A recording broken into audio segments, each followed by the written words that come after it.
வாழ்க்கைக்கு தேவையான விஷயங்கள் 2 விஷயம் தெளிவாக புரிஞ்சுக்கணும். நம்ம லைஃப்பில் ஒன்று வாழ்க்கையில் ஏதோ ஒரு விஷயம் பண்ணும்போது நம்ம ஜெயிக்கிறோம். படிப்பில் அல்லது பிஸ்னஸில் வேலையில் ஜெயிக்கும்போது நமக்கு தான் என்ற எண்ணம் தலைகணம் வருகிறது. அது மாதிரி வரக்கூடாது. நம்ம என்ன தான் பண்ணாலும் நம்ம எளிமையாக இருக்க வேண்டும்.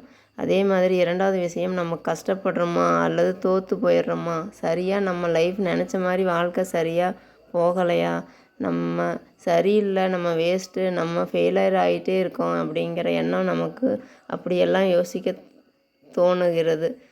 தோல்விதான் உங்களை வலிமையாக்கும். நம்ம லைஃப்பில் வெற்றி தோல்வி 2ம் கலந்து தான் வரும்.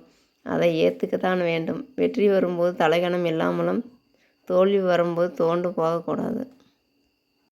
ஒவ்வொரு தோல்வியும் வெற்றியின் படிக்கட்டுகள். நம்ம தோல்வி கண்டு பயப்படக்கூடாது.